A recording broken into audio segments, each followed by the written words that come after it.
se eu achar que eu devo, em algum momento, entrar na justiça para ter direito a um medicamento, para ter direito a um tratamento, para mim, para algum familiar meu, eu vou entrar, cara. Não tem dessa. E aí não vai competir a mim fazer esse filtro, fazer nenhum julgamento. Todo cidadão tem direito de entrar na justiça e de pedir para o Estado pagar o remédio que ele está precisando. Aliás, tem que fazer mesmo, porque nesse aspecto eu vou concordar 100% com o juiz. Não. Se a Constituição diz que eu tenho um direito, eu tenho um direito. Não tá errado.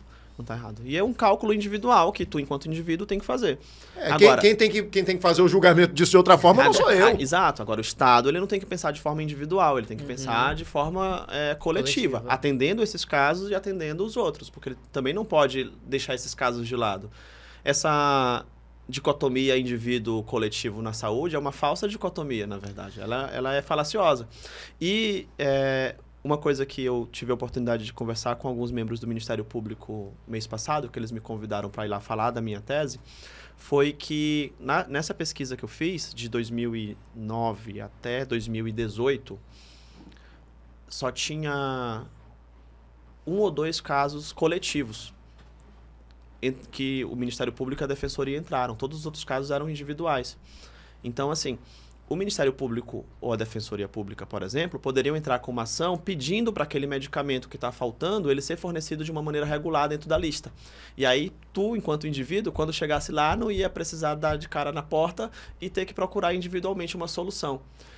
É uma questão de planejamento. Se a gente sabe quais são todos os casos que a gente teve nos últimos anos e vê que esse remédio aqui ele está faltando de forma mais regular, ou então está faltando leito em UTI em tal região, o Ministério Público pode entrar com uma demanda coletiva cobrando que o Estado faça aquilo ou forneça aquele medicamento. E aí resolve o individual, pelo menos atenua. Sim, entendeu? sim, eu acho que é isso. Então não é uma falsa dicotomia, é uma questão de planejamento, mas a gente precisa dos dados. Aí esse caminho é um caminho, inclusive, inteligente pesquisa. de resolver. É pesquisa, e a academia fazer parceria com as instituições.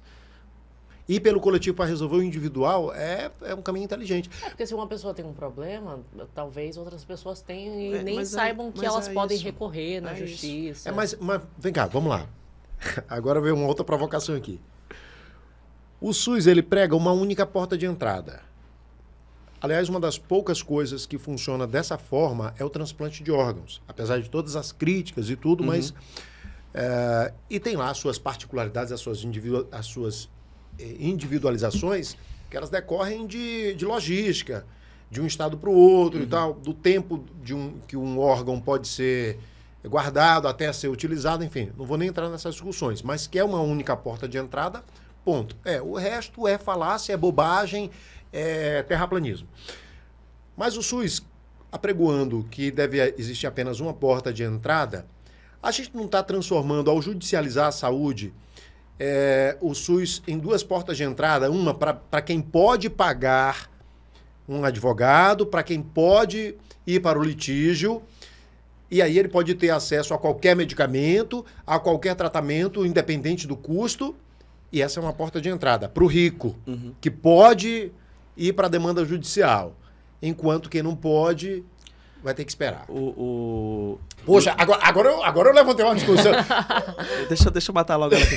O Luiz Alberto Barroso, ele tem um texto sobre a judicialização da saúde de antes dele ser ministro, né? E aí ele fala que as críticas à judicialização da saúde, uma delas é essa.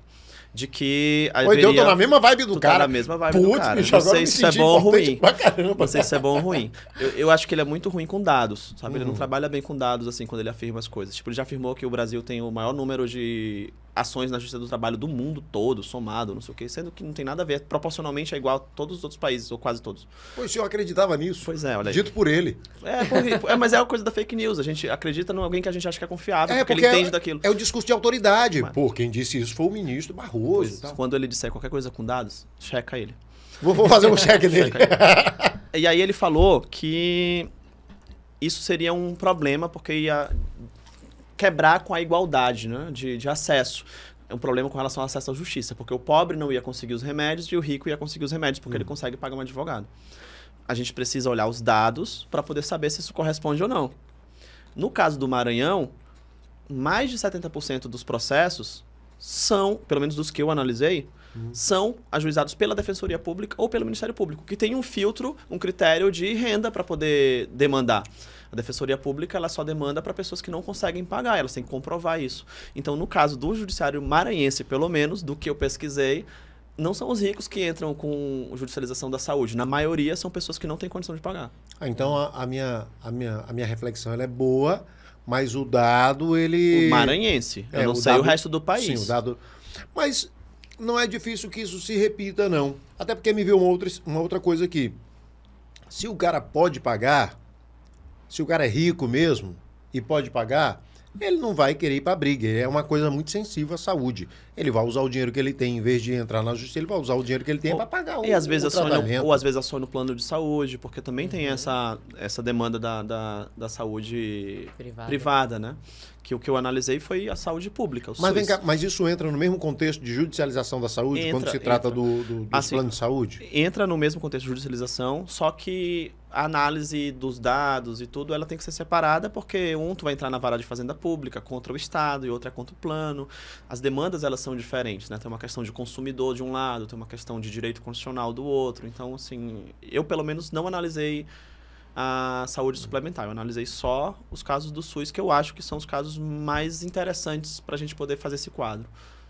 E aí entra tudo, né, Arnaldo? Entra a questão de cirurgia, medicamento, tratamentos, né? Entra tudo.